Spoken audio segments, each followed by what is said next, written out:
I suppose the most fascinating question in the whole world is, who am I? Or what am I?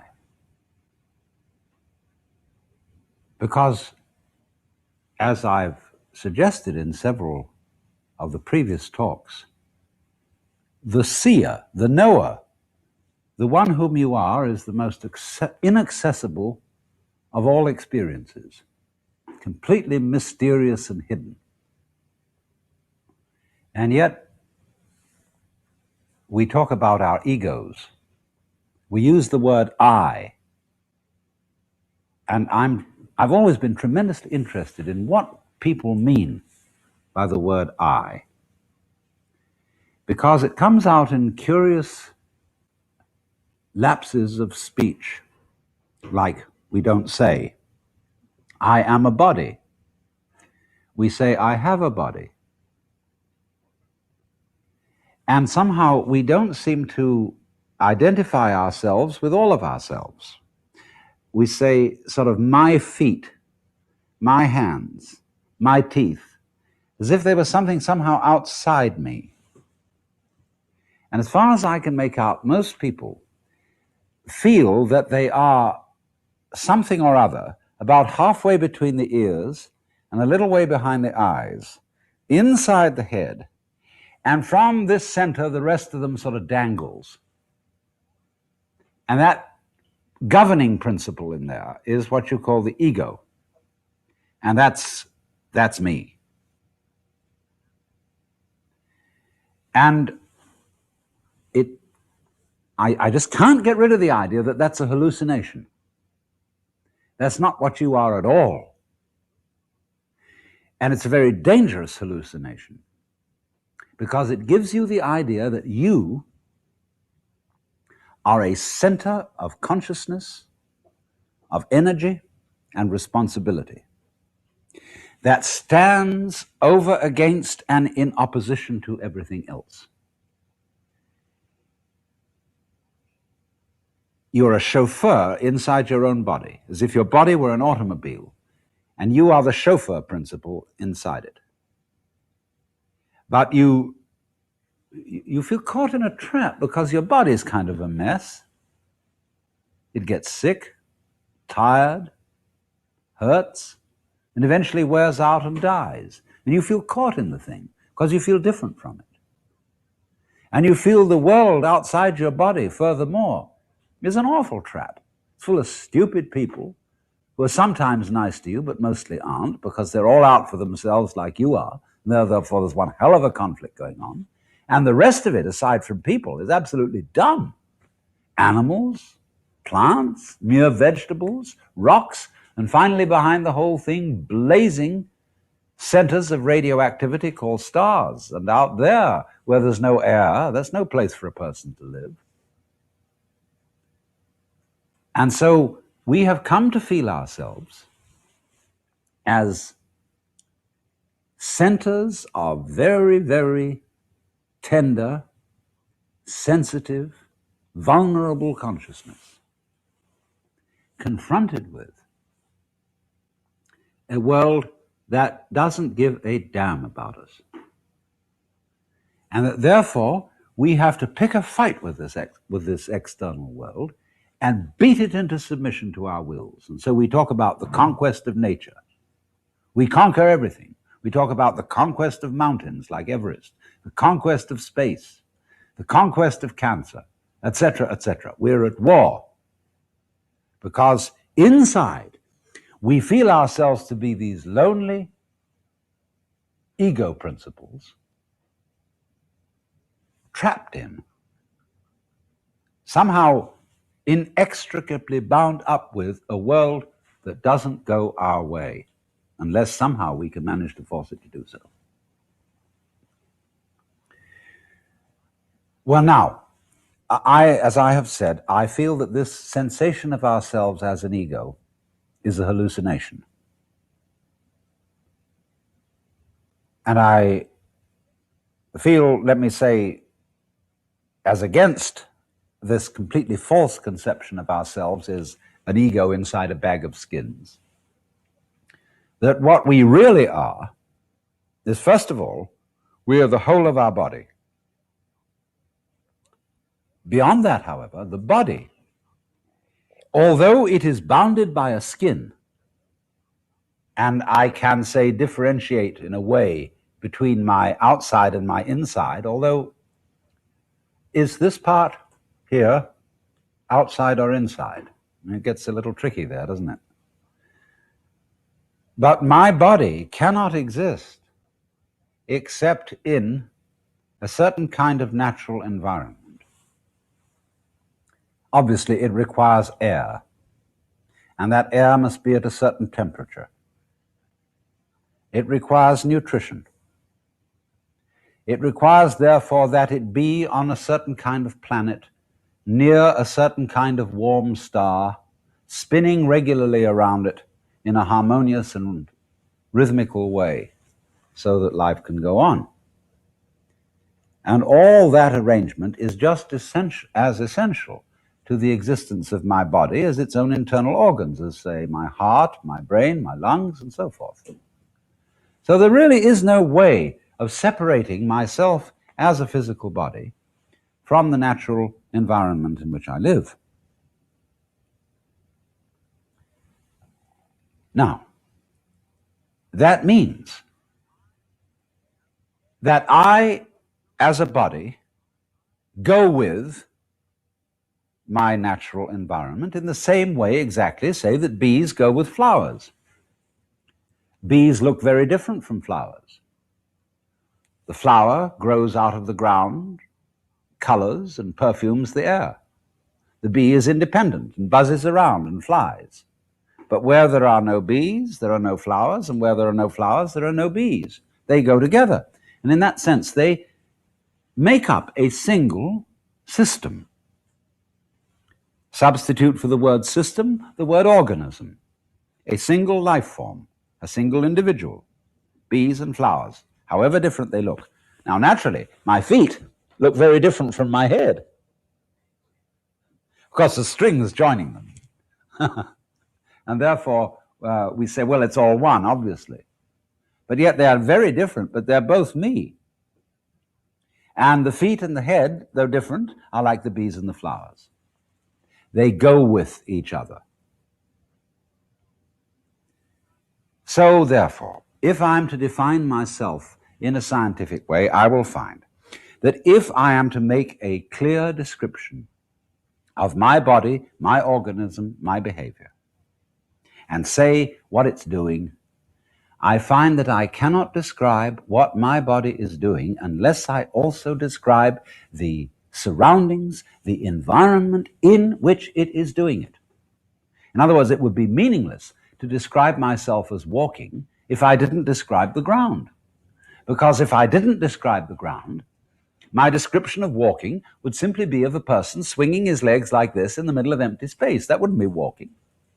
I have to describe the ground in which I walk. So what I am is a transaction or an interaction between this organism and its surrounding environment, and they go together and they constitute what we call in physics a unified field, for which we at present have only the very awkward name organism environment. You know, put it all together. That's what I am, from a purely physical, scientific point of view. It may involve many more things than that, but so far is enough. I am an organism environment, but that's not what my ego feels like. That's not the average commonsensical conception of I. Because I is associated with the organism and not with the environment. It is opposing the environment, and furthermore, it is not associated with all of the organism. Because, as I said, the ego tends to regard the rest of the organism as the chauffeur to the automobile.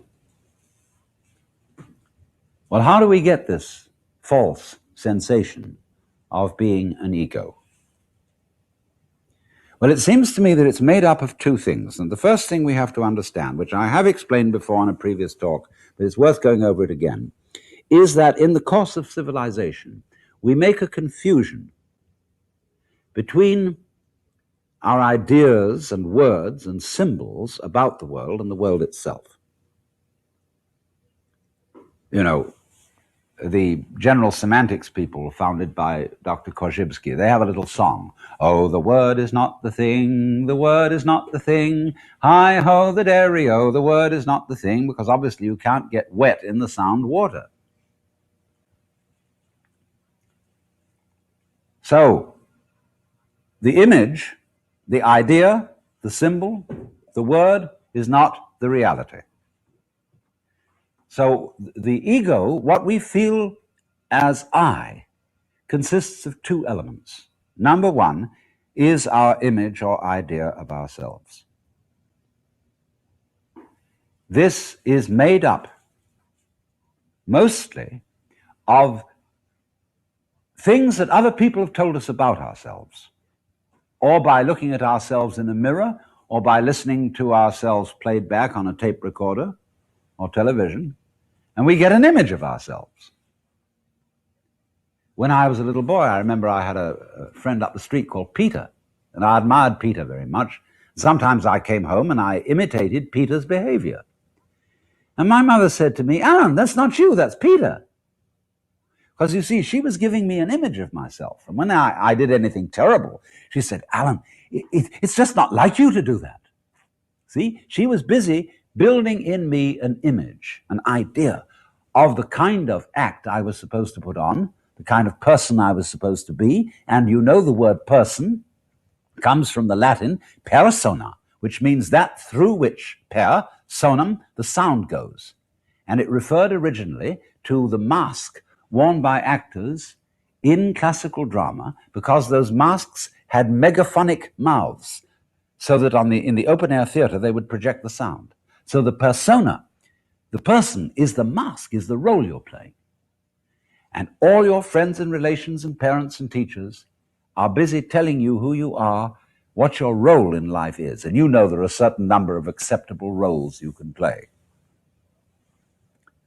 So, first of all then, your sense of I is your sense of who you are, whether you're a tinker, tailor, soldier, sailor, rich man, poor man, beggar man, thief, whether you're a clown type, a strong, silent man type, a clinging vine, feminine type, etc., we can name dozens of them. But you identify yourself with a certain way of acting. It's quite complicated, but nevertheless, there's a certain way of acting with which you identify yourself and which constitutes your image. Now, that image of yourself that you have is a social institution.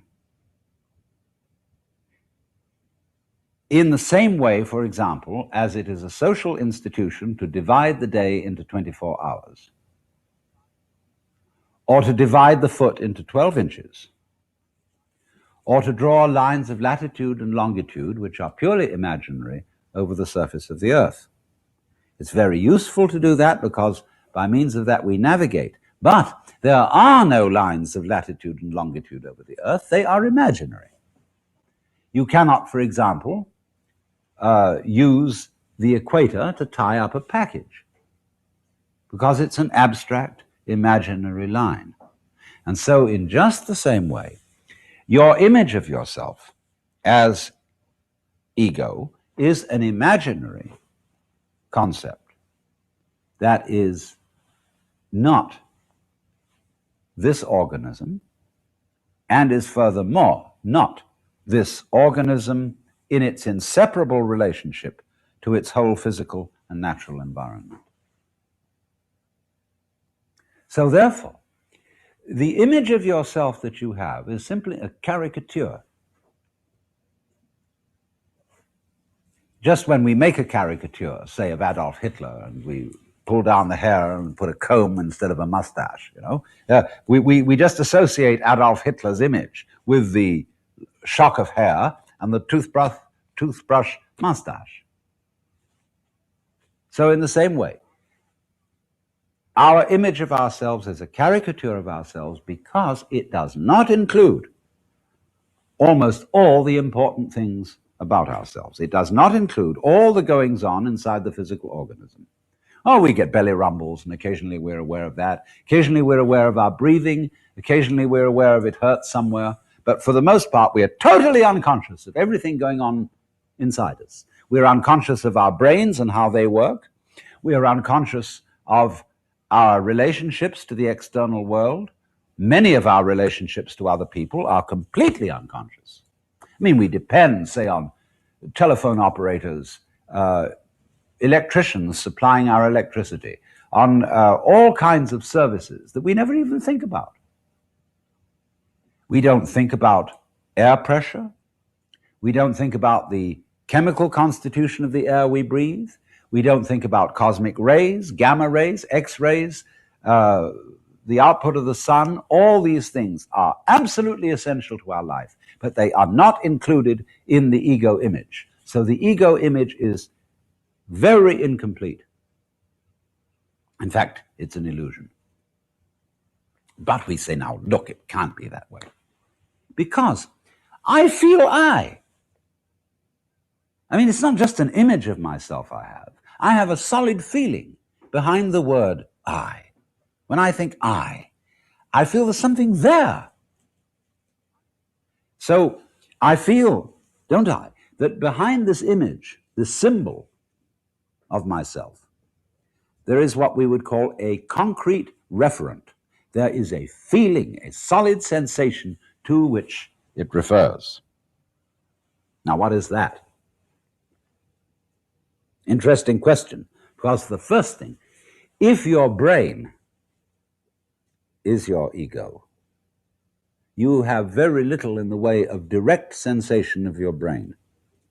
In fact, operations can be performed on the brain with only surface anesthesia because there's no feeling in the brain itself. Try that one out for size.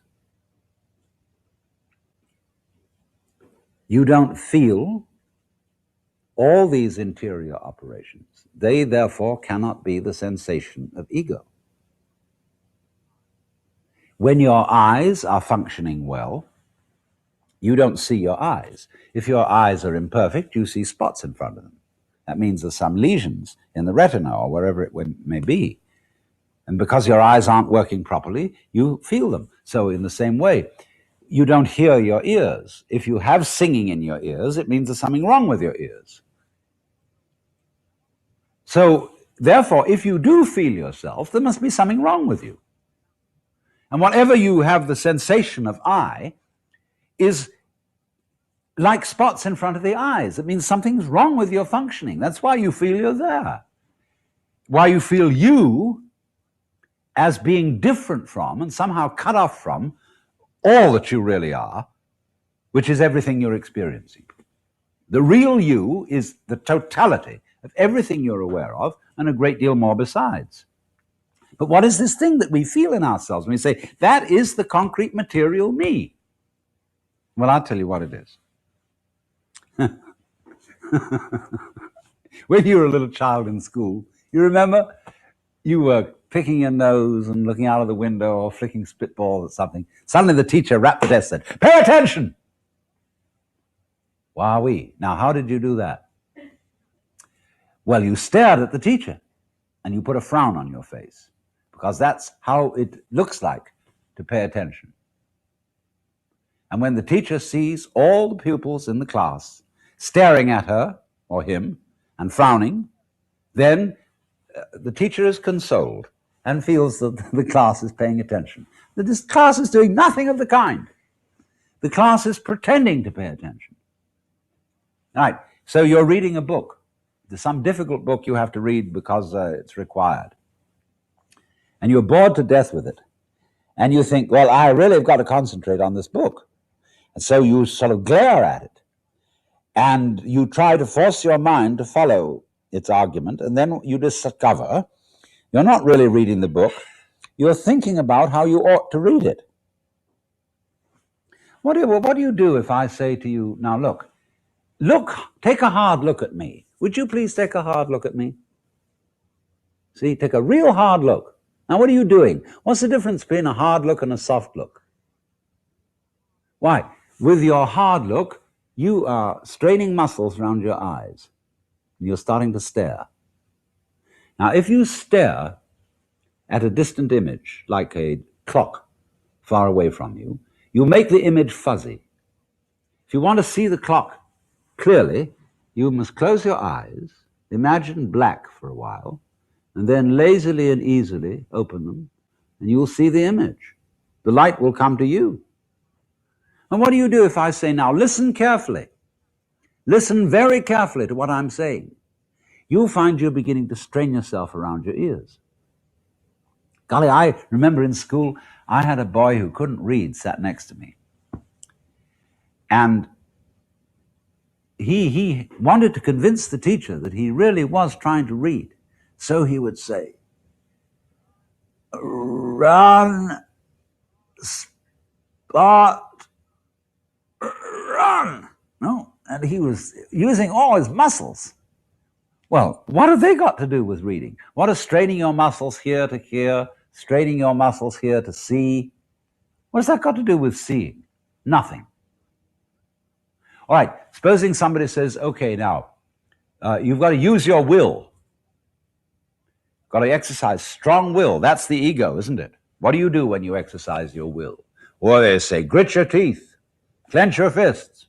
See, so you grit your teeth, you clench your fists, or if you want to stop wayward emotions, you go uptight. You pull your stomach in, or hold your breath, or contract your rectal muscles. Huh? Like this. But all those activities have absolutely nothing to do with the efficient functioning of your nervous system. Just as staring at images makes them fuzzy, listening hard, all this muscular tension around here distracts you from what you're actually hearing. Gritting your teeth has nothing to do with courage. All this is a total distraction, and yet we do it all the time, and therefore we have a chronic sensation of muscular strain, the object of which is an attempt to make our nervous system, our brains, our sensitivity function properly, and it doesn't work. It's like, taking off in a jet plane. You've gone zooming down the runway, and you think this plane has gone too far down the runway and it isn't up in the air yet. So you start pulling at your seatbelts to help the thing up. It doesn't have any effect. And so in exactly the same way, all these muscular strains we do, and have been taught to do all our lives long, so that we look as if we're paying attention, we look as if we're trying. All this is futile. But the chronic sensation of strain is the sensation to which we are referring as I. So our ego is what have you, an illusion married to a futility. It's the image of ourselves, which is incorrect, false, and only a caricature, married to, combined with, a futile muscular effort to will to be effective. So then, what do we do about that? I mean, wouldn't it be much better if we had a sensation of ourselves that was in accord with the facts? And as I tried to explain in the beginning, the facts, the reality of our existence, is that we are both the natural environment, which ultimately is the whole universe, and the organism playing together. Why don't we feel that way? Why? Obviously because this other feeling gets in the way of it.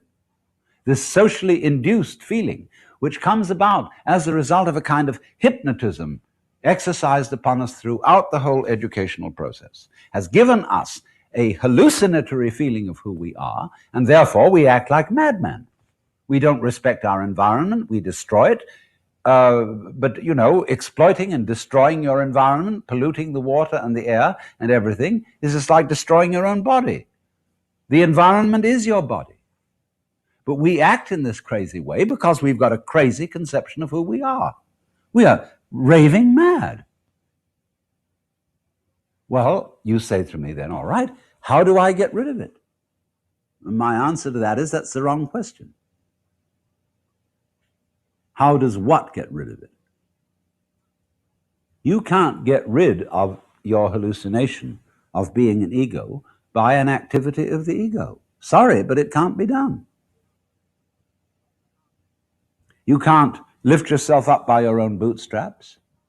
You can't put out fire with fire. And if you try to get rid of your ego with your ego, you'll just get into a vicious circle. You'll be like somebody who worries because they worry, and then worries because they worry because they worry. And you'll go round and round and get crazier than ever. The first thing to understand, when you say, what can I do about getting rid of this false ego, is the first answer is nothing. Because you're asking the wrong question. You're asking, how can I, thinking of myself as an ego, get rid of thinking of myself as an ego? Well, obviously you can't. Now, you would say, well, then it's hopeless. No, now wait a minute. Don't go so fast. It isn't hopeless. You haven't got the message, that's all.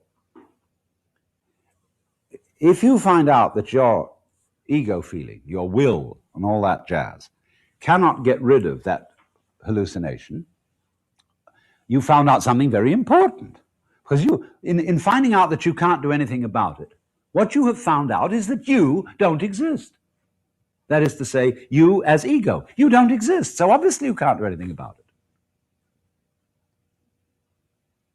So you find you can't control, not really, your thoughts, your feelings, your emotions, all the processes going on inside you and outside you that are happening. There's nothing you can do about it.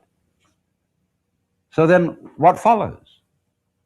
Well, there's only one thing that follows. You watch what's going on.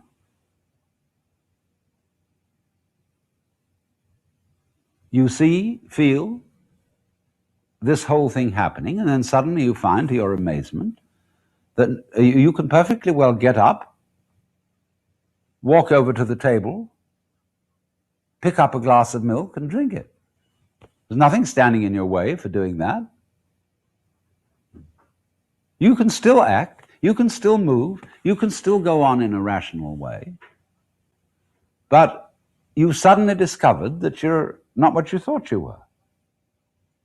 You're not this ego pushing and shoving things inside a bag of skin. You feel yourself now in a new way, as the whole world, which includes your body, everything that you experience, is going along. It's intelligent. Trust it.